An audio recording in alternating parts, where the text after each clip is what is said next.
Parou. Eu sou o Wilson Carlos da Silva Júnior, eu tenho 62 anos, sou engenheiro mecânico de formação, fiz o meu mestrado no Departamento de Metalurgia e Materiais da Escola Politécnica e fiz meu doutorado na Universidade de Mogi das Cruzes, em Engenharia Biomédica, e o meu pós-doutorado no Instituto de Pesquisas Energéticas e Nucleares, sempre visualizando a parte da formação do engenheiro, a sua contribuição para a melhoria da qualidade de vida das pessoas. No mestrado foi uma prótese fabricada com novo material e no doutorado foi uma prótese automatizada para amputados transfemorais. Sim, eu fui um dos primeiros engenheiros a trabalhar na parte de montagem de gás natural quando eles chegaram aqui no Brasil, vindo da Bolívia, vinha pelo Rio de Janeiro e depois era distribuído. Era uma situação muito boa para mim, porque eu aprendi muito, fiz uma especialização paga pela empresa, mas uma situação muito engraçada que tem a ver com conhecimento. A chama do gás natural, em algumas circunstâncias, ela não é visível ao olho nu. E nós precisamos colocar um sensor para ver se essa chama estava funcionando. E quando nós íamos entregar os equipamentos, os primeiros equipamentos, nenhum engenheiro se dispunha a acompanhar a ligação do equipamento, por receio de ter algum tipo de explosão.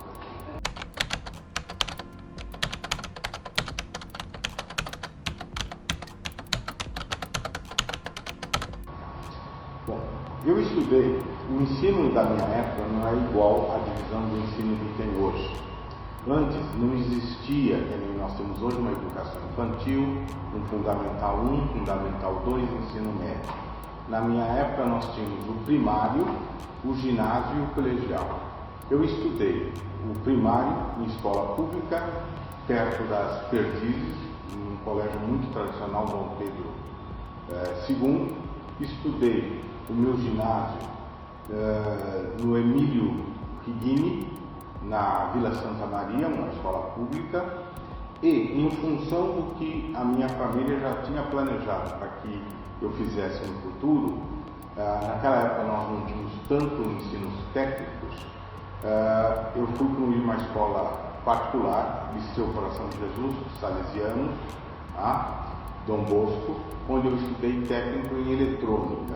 Eu não acabei porque eram 4 anos, não era integrado, e quando chegou no 3º ano, eu passei na faculdade, continuei ainda no 4º, mas era muito pesado o ensino integral da faculdade que o ensino à noite no colégio. Então, por isso, eu não terminei o técnico em eletrônica.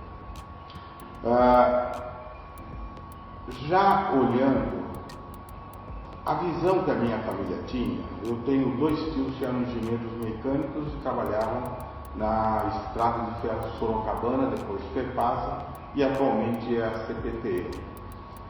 E nas conversas que nós tínhamos, e a minha família toda era de ferroviário, nós tínhamos estabelecido que eu iria para o curso de engenharia, onde eu acho que eu tenho vocação.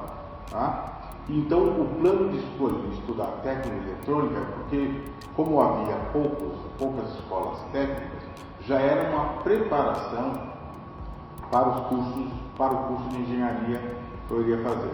E naquela época nós tínhamos, na verdade, em torno de umas 10 escolas de engenharia no estado de São Paulo inteiro. Então era uma disputa muito feroz. E ao contrário do que é hoje, para cada escola que você escolhia concorrer, você tinha de fazer um vestibular. Então muitas vezes nós encontrávamos os mesmos candidatos e nos 4 ou 5 vestibulares que nós vamos fazer. Hoje nós temos uma facilidade do SISU, que eu acho que tem que ser isso mesmo, onde o aluno, sem sair da sua cidade, ele consegue disputar uma vaga em cada uma das escolas que tem no Brasil inteiro. E naquela época era muito difícil. Eu tenho sorte porque a minha família ela sempre deu uma importância muito grande para a educação. Minha avó, ela era costureira, uma mulher brilhante, onde ela costurou durante muito tempo à noite, porque meu tio, esse tio, um dos que era engenheiro, desde criança ele falou que queria ser engenheiro. Para vocês terem uma ideia da dificuldade de um negro estudar, meu avô, ele pôde, junto com a minha avó, só puderam estudar até o 2º ano, porque a lei falava isso. E quando esse meu tio falou que queria ser engenheiro, a avó dele, portanto, mãe da minha avó, falou, isso não é para nós. Naquela época existiam 3 escolas de engenharia, que talvez não é da época de vocês, era o Mackenzie, a Poli e a FEI. Tá? E sendo que na Poli, uma das etapas era uma vestibular oral, onde a discriminação poderia ser mais facilmente camuflada. Por quê? Uma pessoa podia responder todas as perguntas, mas o professor podia colocar que ele não passou. Na minha época, no Liceu Coração de Jesus, que era uma escola paga e religiosa, quando eu entrei, nós éramos 3 negros. Na faculdade, dos 100 alunos, eu era o único. E durante muito tempo eu fui só o 2º professor negro na faculdade de Mogi das Cruzes, onde eu lecionei por 26 anos. Na Uniban, onde eu fui diretor, eu também era um dos poucos negros. E uma situação muito engraçada, olhando de fora, mas triste por ver a mentalidade das pessoas, é que quando eu era diretor da faculdade termomecânica, nós recebíamos muitos presidentes e vice-presidentes, diretores de empresas. Alguns deles se surpreendiam quando entravam na minha sala e verificavam que o diretor era negro. Algumas vezes nós sentimos um desconforto por parte dessas pessoas. Tá? Mas o que eu acho que nós devemos fazer, eu sempre falo, por isso que eu acho que a educação é tão importante, não existe um preconceito racial. O que existe é um preconceito econômico. Eu vou explicar. Muita gente não gosta das pessoas negras, das pessoas pretas, assim como não gosta dos indígenas, de qualquer um. Mas quando você tem condições de efetuar pagamentos daquilo que você deseja, apartamentos, restaurantes, diversões, eles não têm coragem de falar na sua frente que eles têm um preconceito. Eles falam de forma errada. Eu sempre fui dos melhores restaurantes, tenho meus apartamentos, nunca tive problema de falarem na minha cara, mas sempre eu via pelas minhas costas alguns comentários desairosos. É por isso que eu falo, eles podem tirar tudo, mas eles não podem tirar de mim que eu sou um engenheiro negro, que eu sou um professor de excelente qualidade, que eu tenho meu mestrado, tenho um doutorado, tenho o meu pós-doutorado, fui diretor escolhido por processos seletivos de RH. Eu sempre fui pela minha qualidade, pela minha competência. E uma coisa que eu acho que é importante, eu consegui isso sozinho? Não. Foi a minha família. Nós temos família. O que é família? Avós, pais, irmãos, tios, que entendam da sua vocação e saibam estar em sintonia conosco, isso faz a maior diferença. Por quê? Porque eu sempre me senti acolhido, eu sempre me senti direcionado naquilo que eu queria fazer. Então, tudo que eu quis, eu consegui, mas consegui porque a família sempre estava presente.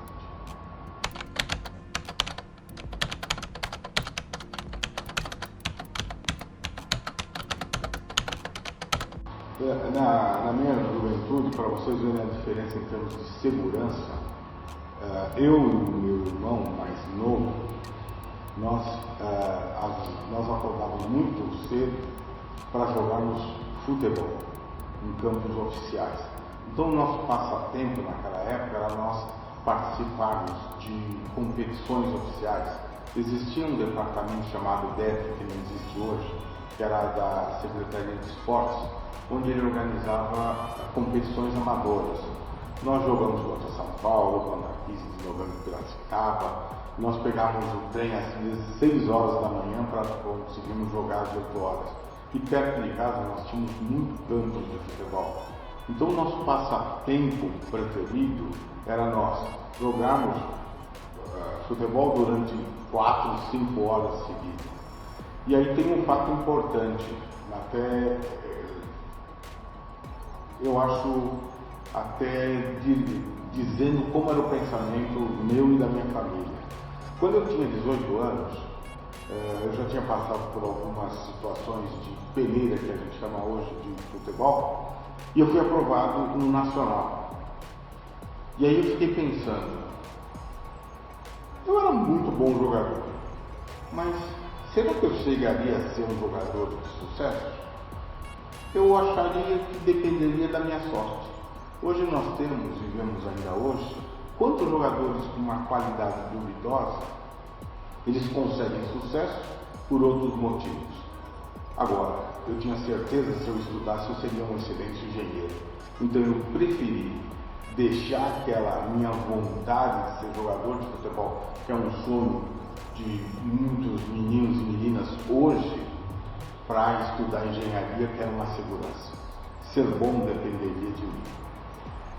Na época da minha juventude, a nossa maior diversão, a segunda maior diversão para que nós tivéssemos encontrado as nossas namoradas, eram os bailes.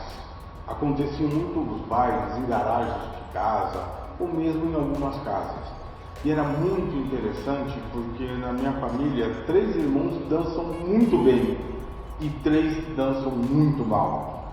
E eu sempre fui daqueles que dançavam muito mal.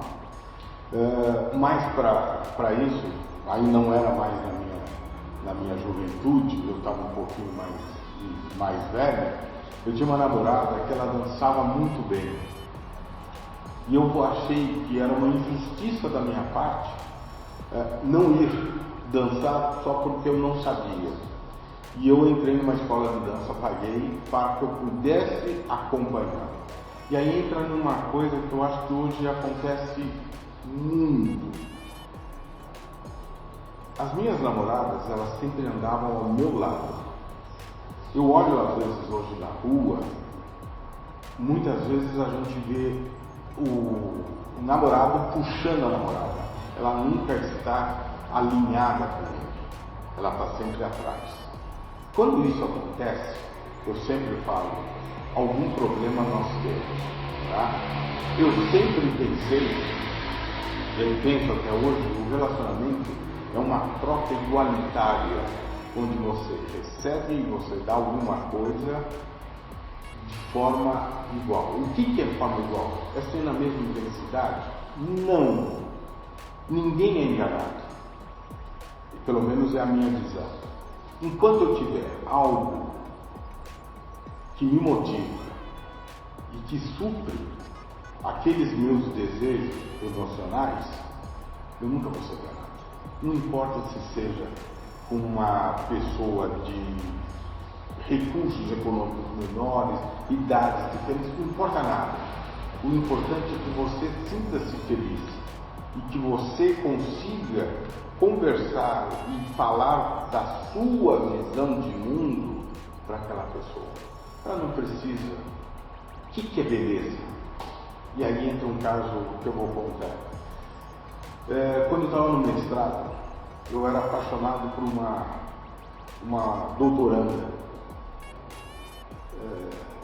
Eu levei ela para almoçar no shopping deles, em um restaurante indiano, para falar que eu queria namorar com ela. Mas quando eu falei para os meus amigos que eu queria namorar com ela, eles falaram, ela é muito feia. Eu falei,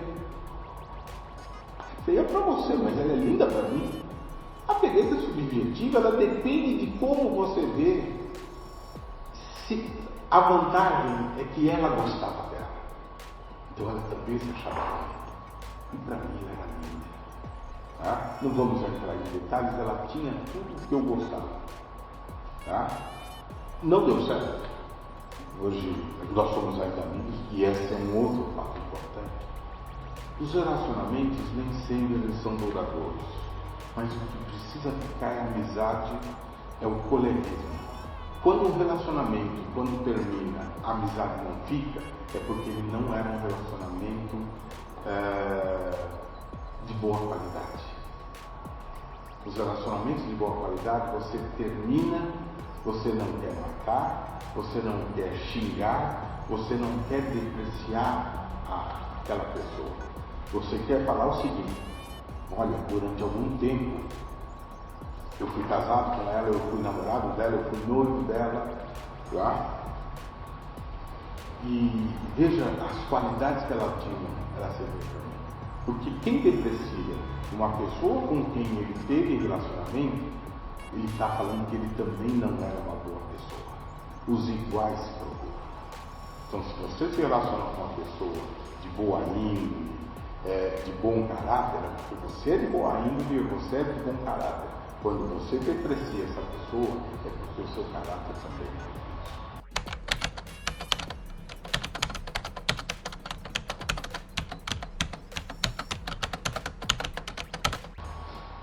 Bom, falar sobre escolhas é uma coisa muito importante, eu acho. Eu lembro, eu era engenheiro de montagem numa empresa francesa, estava com um processo seletivo e eu passei. E eu fiquei na dúvida se eu saía do emprego onde eu estava, uma empresa familiar, e se eu iria para uma multinacional. O que eu fiz? Eu perguntei para aqueles meus familiares e as opiniões ficaram divididas. Alguns falaram que eu devia sair, outros falaram que não. E alguns falaram: olha, eu acho que você tem que decidir. Eu decidi por ficar, porque naquela época eles me aumentaram meu salário 3 vezes, contrataram meu tio que era engenheiro aposentado, então foi um ganho. Depois de um ano eles me mandaram embora. Fiquei triste, achei que eu escolhi mal? Não. Por quê? Com todos os dados que eu tinha no momento da escolha, me pareceu ser o melhor. Eu não tenho nenhuma, como eu posso falar, nenhum arrependimento das minhas escolhas. Eu sempre fiz aquelas escolhas baseadas em todos os dados que eu tinha. Acontece o seguinte: depois que o tempo passa, dados novos aparecem, mas o tempo não volta. Então você não pode voltar no tempo, ainda bem, e por isso Deus é muito bondoso. Só para não, alguns não são católicos, então eu vou chamar de grande arquiteto do universo. Então o grande arquiteto do universo é muito sábio. O tempo não pode voltar. Eu não trocaria o que eu tenho hoje pela minha juventude. Uma música do Caetano resume muito bem o que eu penso. Cada um sabe a delícia e a dor de ser criança. De ser mais novo, nós não temos a experiência. De ser mais velho, nós não temos a vitalidade física. Mas nós não precisamos de tudo ao mesmo tempo para sermos felizes. Nós precisamos estar muito bem e saber. Hoje eu sei, por exemplo, que eu não consigo fazer algumas coisas que eu fazia antes com a mesma intensidade, mas eu sei que eu consigo fazer as mesmas coisas com uma melhor qualidade. Então, as minhas escolhas sempre foram feitas baseadas nas informações que eu tive. Hoje eu acho que eu estou onde deveria. Eu sabia que eu ia sair da direção da faculdade. O diretor-geral já tinha me dado algumas indicações, e eu acho que um bom colaborador tem que estar atento ao que acontece à sua volta. Nem sempre as coisas são ditas de forma clara, mas nós temos de estar antenado no que acontece. Então eu já sabia, até falei para o meu sobrinho que eu não terminaria o semestre, saí antes, mas eu já tinha feito concurso. Porque eu já tinha passado por uma situação na Unibanco, onde a pró-reitora achava que eu ia ser designado para o lugar dela, me dispensou num período onde eu não conseguia aulas. Eu passei 1 ano e meio com uma situação muito crítica, porque eu só tinha um local onde eu dava aula. Mas as minhas escolhas foram sempre baseadas nas motivações que eu tinha. Só uma coisa que eu recomendo: nunca dependa de uma só situação. Tenha pelo menos duas saídas para que você possa trilhar aquele caminho.